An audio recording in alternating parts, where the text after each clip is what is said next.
The story begins in grim silence, with the narrator Brother Sergeant Malkier Varn of the Azure Blades, speaking as if recording his final confession.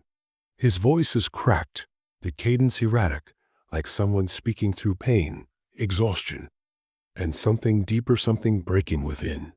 He claims to be the last survivor of the Third Company, though even this seems uncertain, as if he's begun to doubt the reality of his own survival. His memory is unstable. He confesses to things he cannot quite name. The sound of distant vox chatter when no squad remains, the way his armor is fused to his flesh, the taste of iron and ash that hasn't left his mouth since the crypt opened. He speaks not as a hero, but as a relic, left behind by a mission gone catastrophically wrong. Already, there is an undercurrent of something ancient, something incomprehensible, and he is trying desperately to hold it back low enough to tell the tale. From there, we flash back to the beginning of the doomed operation. Malkia recounts the descent onto Tenebris VI, a cloud-choked, obsidian planet forgotten by Imperial charts. His squad tight-knit brothers in Jean and Fire entered a mission with no true briefing. They were ordered by a veiled Magos biologies to contain a biothreat within the ruins of a pre-Imperial structure. The planet is wrong from the beginning. Stone that resonates with mechanical sound, vox interference from orbit, and an impossible, cold silence in the immaterium. No demons, no echoes, just absence. As they moved through the black ziggurat structures, each step seemed to warp the world around them. There were no scenes in the stone and no logic to its layout. Malkier recalls with clinical detachment how his apothecary began muttering prayers under his breath, then dissecting dead bodies with religious reverence. Even then, they could feel time distorting. Their chronometers fell out of sync. The librarian, Terian, began finishing sentences before anyone spoke them. As they delved deeper into the crypt, madness seeped in through the walls like moisture. Corpses were found that should have decayed centuries ago, some clearly Astartes, but altered grotesquely. Runes flickered with internal motion, warping whenever looked at directly.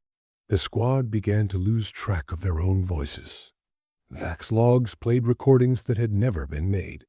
Malkier describes how his brothers began to vanish, not slain, but erased as if never there. He remembers one with red pauldrons clearly, but can no longer recall a name or face. He suspects there were more of them than he can account for. As the crypt descends into unlit caverns that feel older than the stars themselves, Malkier's speech phrase. The structure changes behind them, sometimes before they turn around. A single bolt around is fired down a corridor only to return. A minute later, clattering from behind, Terian, now maddened, speaks in reversed catechisms and stares at nothing, his eyes weeping static. What they find at the center is not named, not truly described, only referred to as the source or the pressure, a presence that warps memory and reality by simply being. It is not hostile in the human sense. It is indifferent, ancient, and hungry. Tarion approaches it as if in worship. The Magos breaks into laughter before disassembling his own augmentics. Time, self, and logic dissolve. Malkio reports seeing his own death a dozen times in mirrored walls, each a different cause. He speaks with himself. A prayer echoes from his vox before he speaks it. The structure itself may be sentient. He comes to realize this wasn't a reconnaissance op. It was a containment. Or worse, an offering. They weren't meant to win. They were meant to appease. He wonders if the Inquisition sent them as a calculated sacrifice. Asterisk, asterisk, as the log nears its final phase. Malkier seems calmer, but it's a cold, broken clarity. The horror has hollowed him out. He speaks with a tone near ritualistic. The Emperor is mentioned only once. Our prayers were heard, but not by him. The threat remains. The source is still active. He begs any who hear the recording to stay away. There is no glory here, no light. The Imperium is not watching. He speaks as though he might no longer be human, or Astartes, but simply memory, echo, data, a remnant left behind by a structure that feeds on presence. In the final lines, he initiates a memory core transfer, one last attempt to transmit his account through the void. The last words are chilling, cryptic, meant to linger like the taste of blood in the mouth. I do not know if I am still human, but I remember the screen beneath Tenebris VI. The narrator shifts from personal breakdown to recollection, his voice tightening with discipline as he attempts to reconstruct the beginning of the operation. He recalls the chapter with reverence, even pride, though the memory feels faded at the edges, like a once bright banner now stained by fire and ash. The azure blades, signs of Gilliman's gene line, are a codex-compliant chapter known for void assault operations and precision exterminations. Their gene seed is stable, their honor untarnished until now. Malkir's tone sharpens slightly as he names their designation, Third Company, under Captain Vaylor. He pauses, as if struggling to remember Vaylor's face. He spoke the Emperor's name with fire, Malkir says quietly. Now I remember only the sound of his helm cracking. The mission came without ceremony. No grand muster, no pre-battle canticles. A Mongo's biologist from the Adeptus Mechanicus unnamed, unverified presented sealed inquisitorial orders. Their task was simple in wording. Investigate an anomalous signal from the surface of Tenebris VI, a quarantined imperial world designated non-viable after failing atmospheric trials during the Great Crusade. Official records showed nothing of value. No population, no infrastructure, no sanctioned research. And yet, a persistent low-band Vox signal pulsed from beneath its surface pattern, almost liturgical. The Mechanicus were already planetside, conducting silent excavation. The azure blades were to establish a secure perimeter and support their operation. That was all. No mention of Xenos, heretics, or demonic trace. Malkir muses bitterly. We were not briefed on what was buried, only told that it must remain buried. Their descent onto Tenebris VI was met with immediate, suffocating unease. The atmosphere was breathable, technically, but tasted of copper and dust, like the residue of something long decayed, but not yet finished dying. The sky was an eternal dust cloud choked and unmoving, as if time itself had stalled above the planet. Their Thunderhawk landed amid ashen plains and towering formations of obsidian stone, spiked and twisted, forming geometries that the eye instinctively rejected. No flora, no fauna, no wines. The silence had mass, pressing against their armor like water pressure in a deep trench. The Mechanicus dig site was a trench-ridden gash in the ground, flanked by derelict servitors and half-functioning sensor arrays. The air hummed unnaturally.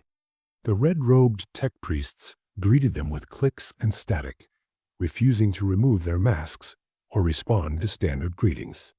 Malkir recalls one who trembled while reciting the rite of data sanctity. Another stood motionless, face turned to the sky for over 30 minutes. When spoken to, he said only, "It sings beneath the crust." The structure itself, the ziggurat, loomed from the trench like a black tooth piercing up through the world. Its surface absorbed light. No dust clung to it. No readings returned. The librarian, Terrian, stated that it emitted no warp signature, not null, but absent, a blankness that pulled on the soul. As they approached the entrance, the Vox began to hiss, and Malkir describes a feeling of descent that was not physical, but spiritual. Each step down that stair was a step inward, into something older than war, older than thought.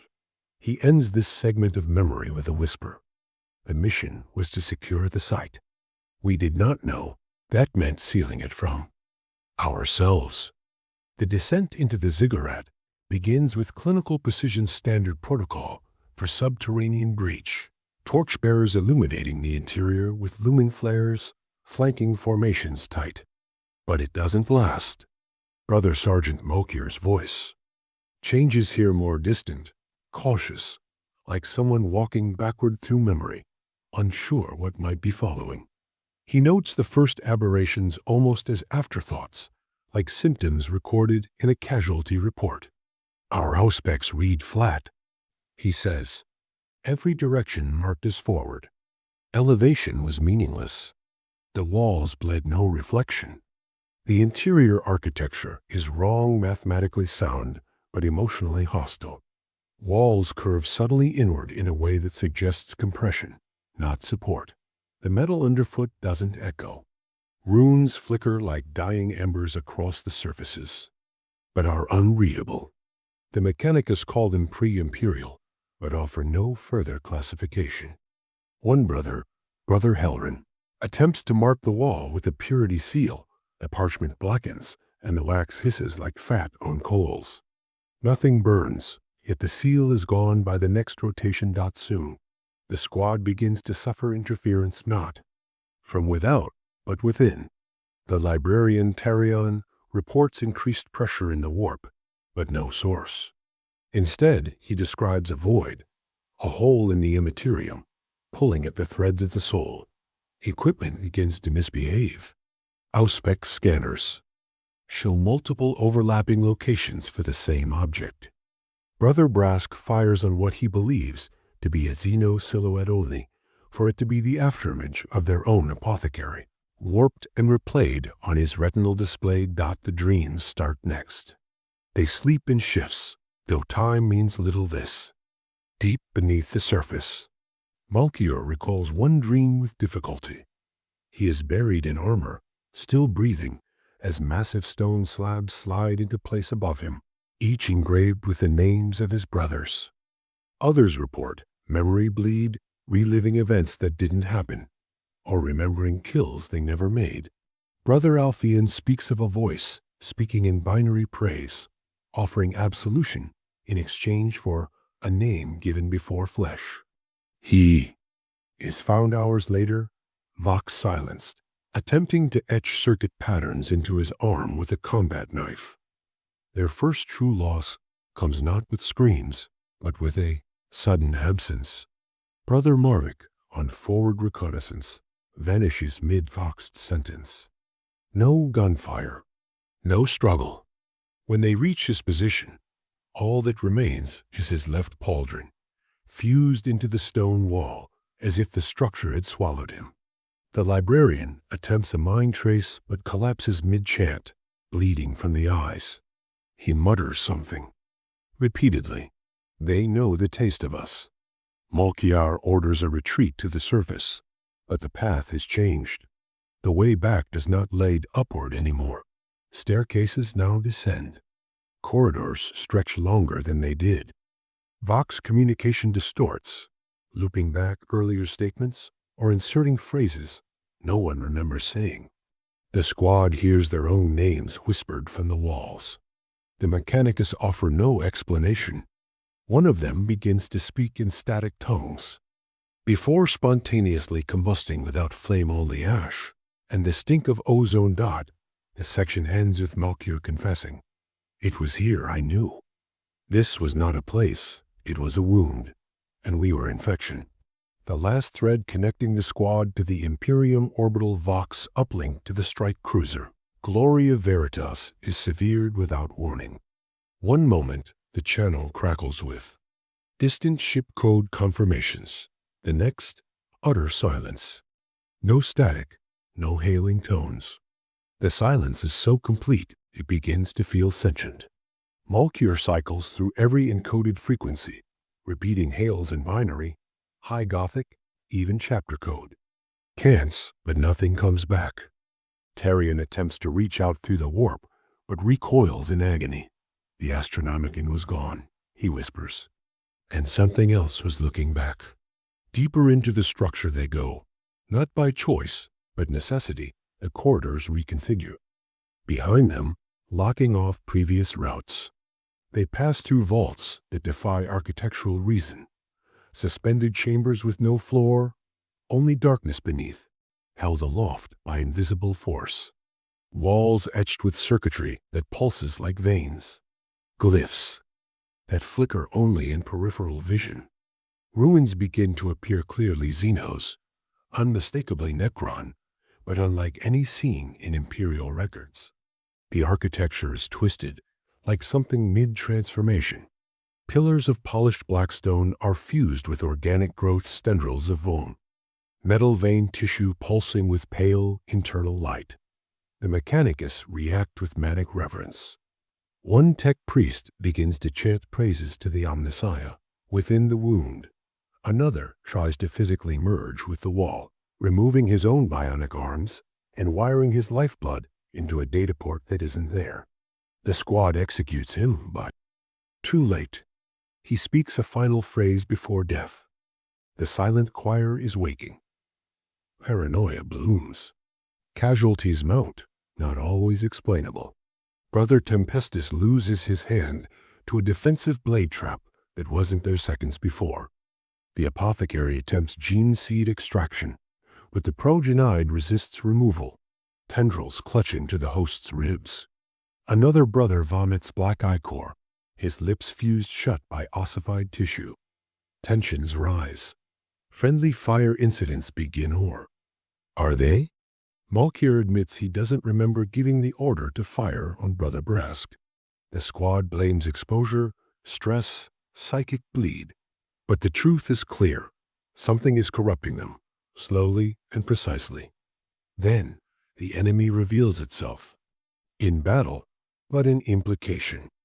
Malkier describes a vast chamber, filled with empty sarcophagi, many broken open from within.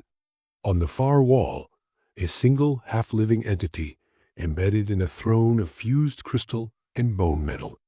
Its body is incomplete, swarming with flickering scarabs and mechanical pseudopods, but its eyes burn with starlight. It does not move, it does not breathe, but they feel it watching. The Mechanicus fall to their knees. The librarian screams and begins speaking in a voice not his own deep, harmonic, layered like echoes through a cathedral of stone. The presence speaks not in words, but pressure, infection, resonance. They hear it in their teeth. Malkier does. Not name it cannot, but he understands now. This was never a simple structure. This is a prison, or perhaps a chrysalis. Whatever lies at the center is waking. Half machine, half warp a hybrid, a remnant, a shard of something older than the galaxy. A thing without time, only intent. And the Imperium? It knew. He ends this section on a grim note, his voice hollow. I do not believe we were sent to cleanse it. I believe we were sent to feed it. The story darkens here, drifting further from coherence, as if the narrator himself is struggling to keep the memory intact. Malkier's voice slows, becomes hesitant. He begins to lose his place in time, repeating words, skipping moments. I'm recording this now, or have I already? His tone is brittle, detached. The world beneath Tenebris VI is no longer obeying the laws of reason, or causality. The librarian Therion fractures first. He is found curled in the center of a cyclopean hall, armor shattered from within, screaming. Equations in reversed high Gothic. Warp energy floods from his eyes like vapor, not malevolent but curious, as if trying to understand what he is. When he speaks, it is not to the squad, but to the walls, to the entity. His words are echoed. Moment before he says them, like time itself is mocking him. Malkier orders his containment. No one resists, but no one volunteers. Shortly after, they find the vaulted chamber so massive its ceiling is lost to darkness. Yet the sound of their boots echoes as if in a narrow tomb. At its center, a monolith-shaped relic half buried in a pool of silver-black fluid. The Mechanicus refused to approach, whispering in fragmentary logic loops about nonlinear signal structures and chronotemporal recursion. The relic pulses softly, and with every pulse, Malkir's memories blur. He sees events he does not remember living. Hears the voices of brothers long dead speaking warnings they never gave. Some begin speaking with double voices. Some stop speaking entirely. Ghosts begin to appear, not in the spectral sense, but full visual echoes of the squad, appearing down corridors they haven't yet walked. Malkir sees himself entering a room just as he's about to step in. One brother spots Captain Vaylor dead. These many days kneeling in prayer, lips stitched shut. When approached, the ghost Vaylor turns and stares directly at them, eyes replaced with burning blue circuit veins, and then blinks out like a failed cogitator projection. Time dilates. Malkir's internal chronometer no longer matches that of his armor. The squad argues whether they've been inside the ruins for days or weeks. Food stores decompose between one blink and the next. Lumen flares burn for hours or seconds. They begin to lose the ability to confirm each other's presence. Squad members wander off on their own. Some return with no memory of departure. One returns wearing the helmet of a dead brother. Malkir demands answers, but the Marine insists. He found it in his satchel. It was mine all along. Trust dissolves. They speak less. Some refuse to sleep. Others sleep standing up, weapons drawn, murmuring oaths to entities not in the Imperial Creed. Brother Ragin is found praying to something older than the Omnissiah, claiming he has seen the map inside the vault and that he knows where home is now. Malkir executes him on the spot. No one protests, but no one mourns either. Malkir begins to suspect the others are watching him, tracking his movements, whispering about him in Vox-tight cant. He finds his bolter half discharged, with no memory of firing. The apothecary refuses to meet his gaze. The squad is unraveling, not just physically, but ideologically. Their oaths, their rituals, their faith, all decaying. The section ends with a single broken sentence from Malkir, spoken with grief and cold resignation. I do not know what is worse, that the Emperor cannot hear us, or that something else can. The veil does not tear all that. Once it unravels, thread by impossible thread, until there is nothing left between them and it. Malkir describes this not as an awakening, but as a reassertion of presence, like a consciousness long submerged choosing suddenly to rise. The vault pulses once more, this time violently releasing a low-frequency tone that vibrates through the ceramite of their armor and into their bones. A few drop instantly, twitching. One tech priest begins to chant the Mechanicus litany of cleansing backwards, blood spilling from his data ports. The librarian is simply gone, only his staff remains, lodged upright in the metal floor, vibrating as if struck, and it speaks not in words, but through memory. Malkir sees his gene forging, his first kill, his apotheosis into Astartes, only wrong, twisted, distorted.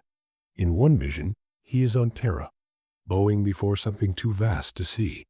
In another, he is dissecting the corpse of the Emperor himself, cold and mechanical on a silver slab. These are not hallucinations. They are memories implanted by the entity, rewritten into his mind like code corrupted by an alien logic. His sense of self begins to fray. I could not remember my battle brothers' faces anymore, only their deaths. Around him, the squad crumbles into madness or worse. Brother Justin tears out his own rebrether, claiming he needs to breathe the vault. Brother Varn simply falls to his knees and opens his arms. His armor splits open from within, as if something is emerging from under his skin. The thing that rises from his body is no longer human metal, flesh, and light, all woven together, in a form that defies anatomy. It looks at Malkir with recognition. A firefight begins, though calling it that feels wrong. Bolters scream, but the rounds bend mid-air, devoured by gravitational distortions or redirected into allies. One Marine turns and fires on another with a grin. Another marshes straight into the pool of black fluid at the vault's center, dissolving as if into smoke. Malkier fires blindly. He thinks he kills two of them. Or maybe they kill each other. Or maybe they were never really there. The vault breaches. Not physically, but ontologically. The space inside it unfolds. The monolith rises, or sinks, or both. Within it, something still forming a fractured being of impossible symmetry, glimpsed between blinks, never fully visible. Malkia refers to it only as the thought that walks. Its shape seems to press against the edges of reality, like a name forced into language not meant to contain it.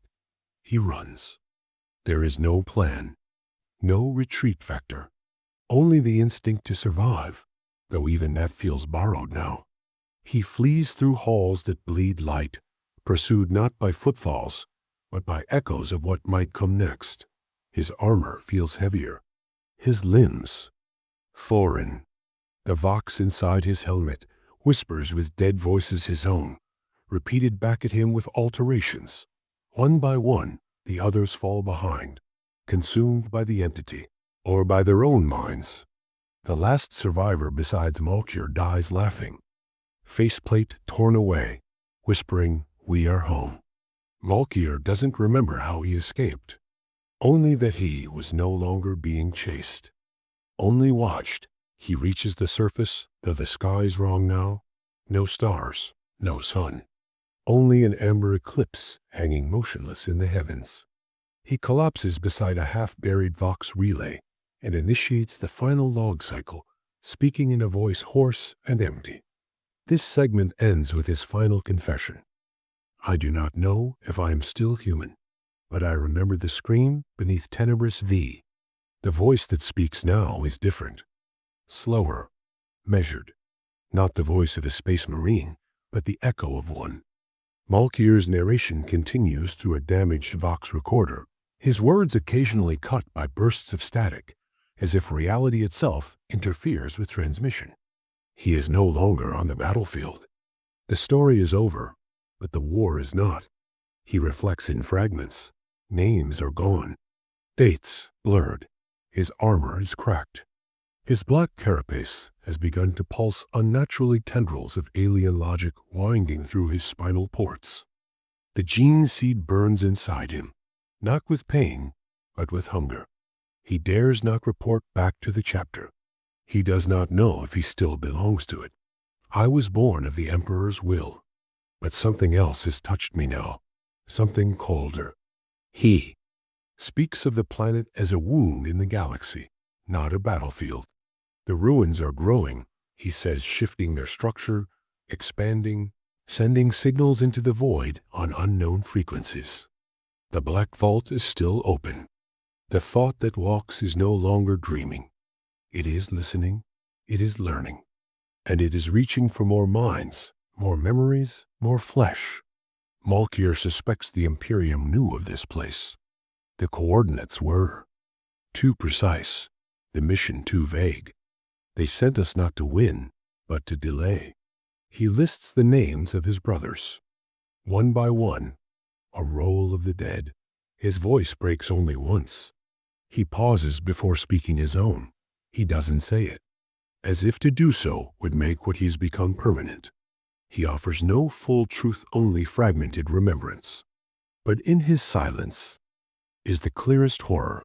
No transmission will make it back. No one will ever read this log. The stars have gone. The sky is not real. His words are spoken only to the walls, and to whatever waits beyond them. The final lines are bleak, but deliberate. If this record survives me, burn the world, seal the system, leave it nameless. Faith brought us here. Faith buried us. I feel it now, inside the hum of my blood. A moment of stillness.